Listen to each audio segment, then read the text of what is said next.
Comment faire le bilan de son année? C'est peut-être une question que vous êtes en train de vous poser parce que oui, nous arrivons en fin d'année et c'est un super moment pour prendre le temps de ralentir, de se poser et de faire le bilan de ce que l'année est venue nous enseigner. Une année compliquée parce qu'au moment où je tourne cette vidéo, nous sommes en 2020 et cette année a été on ne peut plus rock'n'roll, c'est le moins qu'on puisse dire. Et c'est vrai que, à mon sens, c'est encore plus important cette année de faire le bilan parce que notre mental peut rapidement tirer la conclusion que j'entends beaucoup autour de moi en ce moment, qui est 2020 était vraiment une année de merde. Et ça part du principe que tout est blanc ou tout est noir, alors que dans la réalité, c'est pas comme ça que ça se passe. Vous pouvez d'ailleurs repenser à des événements de votre vie, des événements qui ont été vraiment très durs à vivre. Et si vous les analysez en profondeur, vous vous apercevrez sans doute qu'il y a du bon qui est ressorti de cela. Parce que chaque médaille a son revers, il y a toujours deux côtés. Et 2020 va être l'occasion peut-être de découvrir que effectivement ça a été une année vraiment difficile, mais comme toute pièce, elle a aussi l'autre côté et c'est celui-là que nous allons aller regarder ensemble. Mais avant que je vous donne un exercice et des questions pour vous guider à faire le bilan de votre année, je me présente pour ceux qui me découvrent et dont c'est la première visite sur cette chaîne. Mon nom est Nathalie Martin, je suis coach en éveil de conscience et j'accompagne des hommes et des femmes qui veulent construire une vie remplie de sens et d'abondance. Je mettrai toutes les infos si vous voulez en savoir plus sur le comment on peut travailler ensemble. Toutes les infos se trouveront dans la description. Alors comment faire le bilan de son année? La première question à se poser, à mon sens, c'est pas celle-là. La première question à se poser, c'est pourquoi faire le bilan de son année? Vous le savez, un de mes mots préférés, c'est le mot conscience. Pourquoi faire le bilan de son année? Simplement parce que si je ne fais pas ce bilan, je vais enchaîner les années les unes après les autres, un peu en mode société de consommation, hein. Ok, vivement qu'elle soit finie, celle-là, c'est aussi ce qu'on peut entendre en ce moment pour 2020, vivement que ça se termine, qu'on en démarre une autre. Sauf que si j'ai pas pris le temps de faire le bilan de cette année, si j'ai pas pris le temps d'en ressortir les enseignements, il y a fort à parier que je redouble l'année prochaine. C'est-à-dire que les défis que j'ai rencontrés cette année et que je n'ai pas résolus, je vais me les taper à nouveau l'année prochaine jusqu'à ce que je comprenne et que je tire les enseignements. Donc l'idée de ce bilan, c'est vraiment de mettre de la conscience sur ce qui s'est passé, sur le bon, sur le moins bon, simplement pour mettre de la conscience plus globalement dans la manière dont je vis ma vie. Ça, c'est le pourquoi. Et je pense qu'il est important à préciser parce que cette course-là, après le temps, cette course après les objectifs, elle peut nous coûter très cher. Maintenant, la première chose à faire pour faire son bilan de l'année, c'est de se mettre dans les bonnes conditions pour faire ce bilan. Je vous parle de deux conditions, des conditions extérieures et des conditions intérieures. Les conditions extérieures, c'est que ce fameux bilan, je ne vais pas le faire à l'arrache, entre deux portes, entre deux rendez-vous, j'ai 10 minutes et ça y est, je vais faire mon bilan de l'année. Je vais prendre vraiment, je vais mettre toutes les chances de mon côté pour pouvoir faire ce bilan et en ressortir le maximum de bénéfices. Et pour ça, j'ai besoin de temps. J'ai besoin d'1 heure, de 2 heures, de 3 heures. Ça dépend de la manière dont vous fonctionnez et de l'habitude aussi que vous avez à faire ce bilan et du temps que vous voulez également y accorder. Donc, je vais vous inviter non pas à le faire vraiment en enchaînant avec cette vidéo et en répondant à toutes les questions que j'ai pour vous en 2 secondes, et dans votre tête, je vais vous inviter à prendre le temps, à poser ce créneau dans votre agenda pour avoir le temps de réécouter la vidéo et de mettre sur pause à chaque fois que je vous poserai une question. Ce que vous pouvez faire aussi simplement, c'est noter les questions sur une feuille de papier au fur et à mesure où vous regardez la vidéo là tout de suite maintenant et reprenez cette feuille pour vraiment guider votre bilan. C'est important de vous poser. Deuxième point important, ne faites pas votre bilan sur une feuille volante. D'ailleurs, j'ai une question à ce sujet. Combien avez-vous de feuilles volantes que vous n'avez jamais retrouvées, qui donc portent très bien leur nom? Elles volent, ça, il n'y a pas de souci. Mais un bilan, c'est important de le garder parce que c'est une trace de votre vie. C'est un partenaire de route et vous allez halluciner de regarder vos bilans d'année en année et de voir à quel point votre vie, elle peut se transformer. Donc, moi, ce que je vous invite à faire, c'est à utiliser un support que vous aurez plaisir à relire, à réutiliser, et c'est un support qui peut vous suivre d'année en année. Quand vous faites le bilan, quand vous fixez vos objectifs, quand vous faites des points d'étape, ça peut vraiment être quelque chose d'important. Donc prenez un support que vous aurez envie de réutiliser et dans lequel vous aurez envie de plonger à nouveau. En termes d'environnement extérieur également, je vous invite à créer des conditions qui soient agréables. Vous pouvez mettre une musique, vous pouvez mettre une bougie, vous pouvez prendre une boisson chaude. Mettez-vous dans un endroit où vous vous sentez bien et un endroit où vous n'allez pas être dérangé. Donc prenez ce temps et créez les conditions extérieures qui vont être propices à ce moment d'introspection. Et je vous parlais également de conditions intérieures. C'est-à-dire qu'intérieurement, l'intention dans laquelle vous faites votre bilan, elle est vraiment importante. Si vous faites votre bilan parce qu'il faut faire le bilan, parce que je dois faire le bilan, parce qu'on m'a dit dans une vidéo qu'il fallait faire le bilan pour être heureux, ça ne sert à rien de faire ce bilan. Il ne va pas vous apporter ce qu'il peut vous apporter si votre intention est radicalement différente. Donc faites votre bilan vraiment avec une intention d'ouverture, une intention de bienveillance envers vous. On n'est pas là pour faire le bilan juste pour vous taper dessus sur ce que vous n'avez pas fait ou mal fait ou pas terminé. Vraiment, ayez cette intention de mettre simplement de la conscience parce qu'en faisant le bilan, vous allez pouvoir récolter tous les apprentissages et tous les cadeaux de l'année qui vient de s'écouler. Donc, créez également des conditions intérieures propices à la récolte de tous ces cadeaux.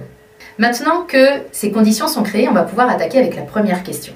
Quels étaient vos objectifs en début d'année? Alors, de deux choses l'une.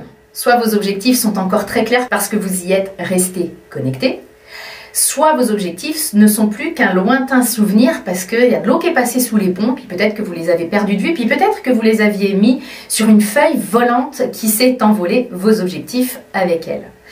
Et c'est pas grave, dans tous les cas, ce n'est pas grave. Si vous vous souvenez de vos objectifs, listez-les.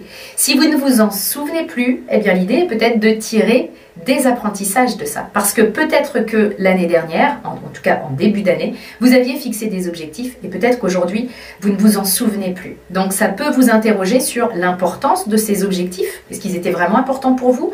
Ou alors également sur le est-ce que j'ai su rester au contact de mes objectifs. Donc quoi qu'il en soit pour cette question, ne vous prenez pas la tête si vous n'avez pas en mémoire vos objectifs de début d'année et même si en début d'année vous n'aviez fixé aucun objectif, c'est pas grave et ça ne va pas vous empêcher de tirer profit de la suite des questions. Alors la deuxième question est liée à la première. On va s'attarder sur vos objectifs de début d'année. Parmi ces objectifs, quels sont ceux qui ont été atteints? Vous pouvez reprendre la liste de vos objectifs ou les réécrire et passer au surligneur ceux que vous avez atteints. Et on va partir avec ceux-là. Pour atteindre ces objectifs-là, qu'est-ce que vous avez su mettre en place? Qu'est-ce que ça vous apprend sur vous? Parce qu'encore une fois, l'important, c'est pas que vous ayez atteint ces objectifs. L'important, c'est qui vous êtes devenu en chemin. C'est ça les leçons, en fait, sur vous.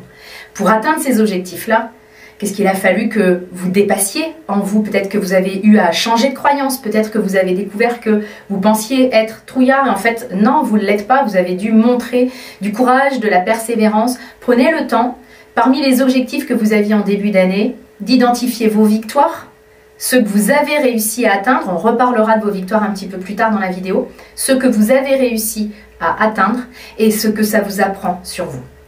Et maintenant qu'on a regardé les objectifs que vous avez réussi à atteindre, on va aussi regarder les autres. On n'est pas là pour se voiler la face et puis se dire c'est génial, tout va bien et j'ai tout atteint à 100%.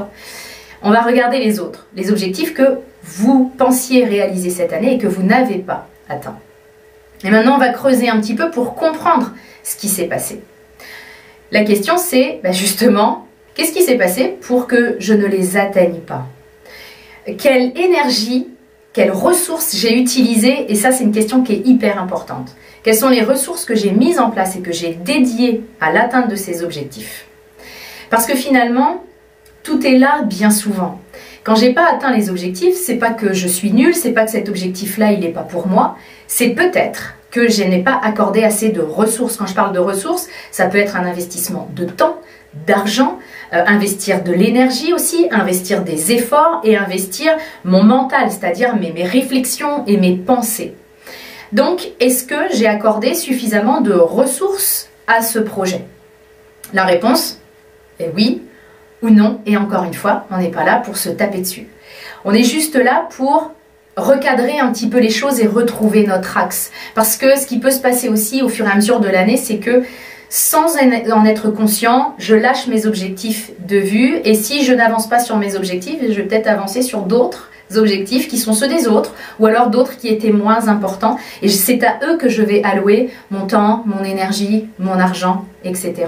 Donc simplement de vous dire, ok, il y a peut-être une explication, peut-être que j'ai pas accordé suffisamment de ressources à ce projet-là et là je vais m'interroger sur est-ce que c'est encore un objectif qui me tient à cœur? Est-ce que c'est encore un objectif qui est d'actualité et que j'aimerais réaliser dans les mois qui viennent? Si la réponse est non, je le lâche et donc j'arrête de me taper dessus en me disant « Ah, t'as vu, t'as pas avancé sur ce projet-là. » C'est juste qu'il n'est pas important pour moi, il n'est pas fondamental et c'est pour ça que je procrastine. On pense souvent qu'on a un problème de procrastination, mais on peut aussi avoir un problème de définition d'objectifs et d'avoir des objectifs qui ne sont pas raccords avec ce qu'on veut vraiment. Donc, si c'est le cas, on va le lâcher. Et puis si c'est vraiment un objectif qui est d'actualité, qui me tient à cœur, si je m'aperçois que ouais, j'ai plus avancé sur des objectifs qui n'étaient vraiment pas principaux, eh bien là, je vais le remettre d'actualité quand je travaillerai sur le fixer le cap pour l'année qui vient. Je vous ferai une vidéo très bientôt à ce sujet. Voilà pour les deux questions qui concernaient vos objectifs de début d'année. Maintenant, que vous vous soyez fixé des objectifs ou pas, cette année vous a apporté des challenges. Des surprises, comme la vie sait si bien le faire. Ça peut être des défis, ça peut être vraiment des difficultés. Vous avez rencontré des challenges et là, on va pouvoir s'y attarder. Alors, prenez votre agenda.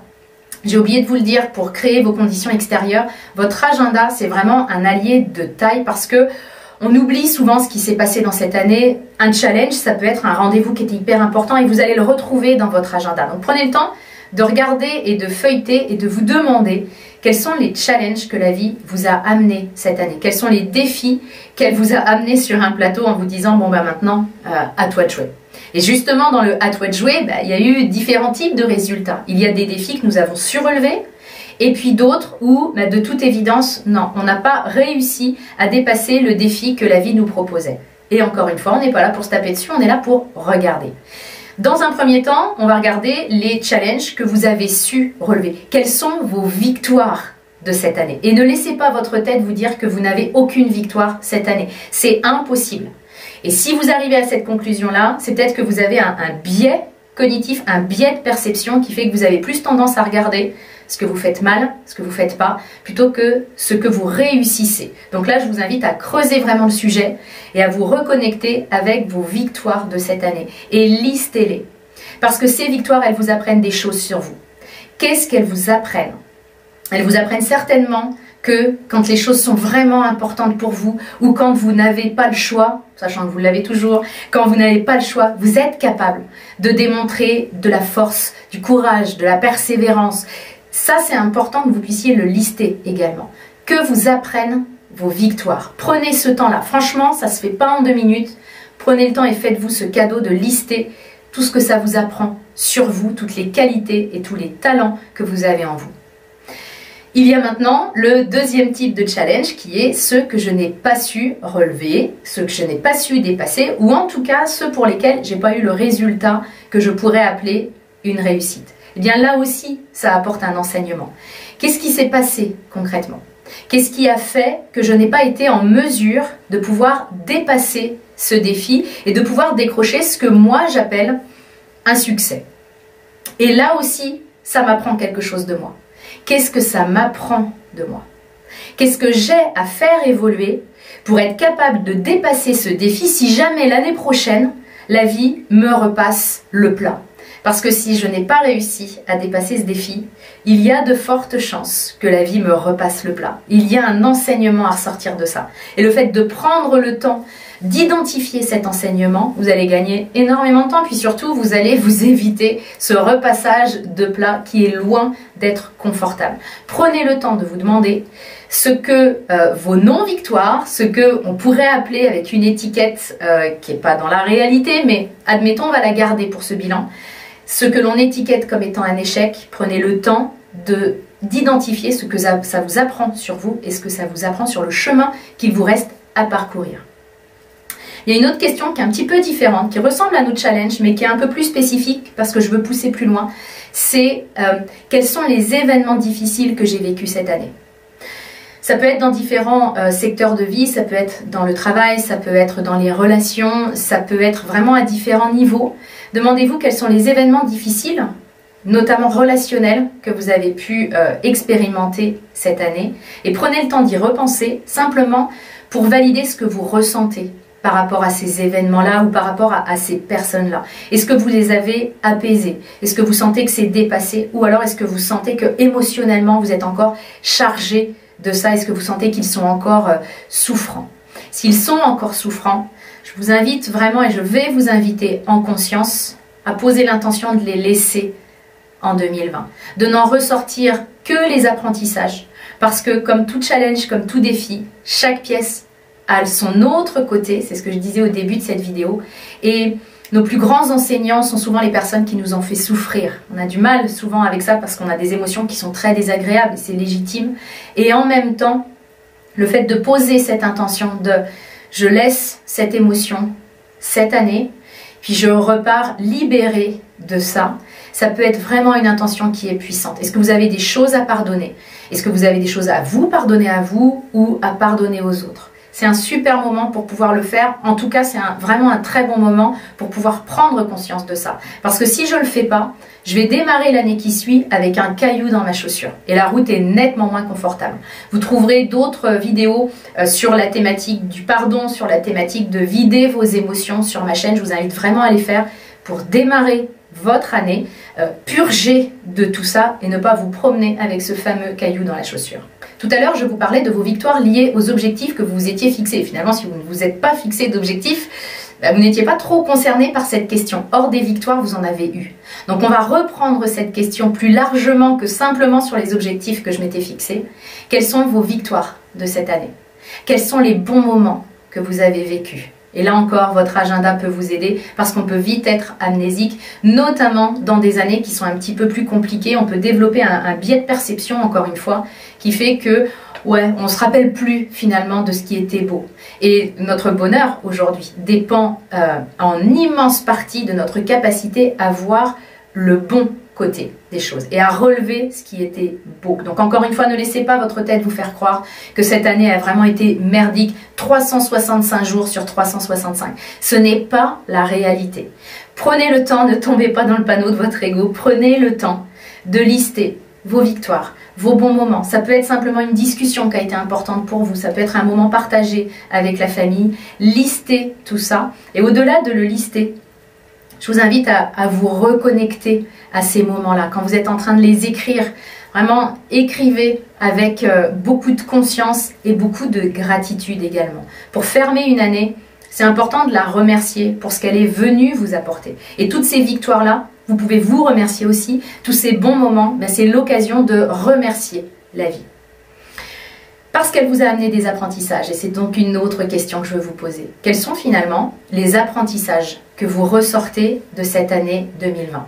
Sachant que les apprentissages sont sur nous et sur nos valeurs, sur ce qui compte pour nous. Si l'apprentissage de l'année 2020 que vous ressortez est « mon patron est un abruti », je pense qu'il y a bien d'autres apprentissages que ça. C'est hyper réducteur, puis c'est un apprentissage du mental qui va coller une étiquette sur quelqu'un. Vos apprentissages sont sur vous et pour vous. Quels sont les apprentissages que 2020 est venu vous apporter? Et enfin, ma dernière question pour vous, ce sera, si on me donnait une seconde chance, si on me disait, ok, on coupe et on refait. On revient en début de cette année et puis tu as la chance de pouvoir tout recommencer. Prenez le temps de regarder votre année et les événements clés qui se sont passés et de vous demander, si on me donnait la chance de recommencer, qu'est-ce que je ferais différemment? Que feriez-vous différemment? Ça peut être dans votre manière de penser, dans votre manière d'agir, dans votre manière de parler, dans vos relations, encore une fois dans les différents domaines de vie. Si vous aviez cette chance de refaire, est-ce qu'il y a des choses que vous feriez différemment? Et si oui, comment vous les feriez? Parce qu'il y a une très bonne nouvelle, c'est que quelle qu'a été cette année pour vous, la partie continue. On a une deuxième chance qui nous est donnée. L'année nouvelle va bientôt pointer le bout de son nez et on a donc l'opportunité de prendre un nouveau départ, de laisser ce qui nous a fait souffrir ou ce qui n'a pas été top cette année derrière nous, en conscience, en fermant la porte complètement apaisée par rapport à ça, pas pour la fuir cette année, pas dans une énergie de fuite, dans une énergie de « ok, il s'est passé ce qui s'est passé, j'en tire les enseignements et maintenant j'avance vers cette nouvelle année qui m'ouvre les bras, et je vous ferai une vidéo très bientôt sur comment on prépare justement cette nouvelle année. J'espère vraiment que cette vidéo vous a plu, qu'elle va vous permettre de faire le bilan. J'ai oublié de vous dire tout à l'heure, faites-le par écrit et non pas sur votre ordi, c'est encore plus puissant, quitte à reporter vos réponses sur un ordi après. Faites-le vraiment par écrit pour avoir le maximum de bénéfices pour cet exercice. Si ça vous a aidé, si ça vous a parlé, n'hésitez pas à commenter, liker, partager cette vidéo. En faisant ça, vous m'aidez à apporter une contribution de plus en plus importante et je vous en remercie chaleureusement. Je vous souhaite de très belles fêtes de fin d'année.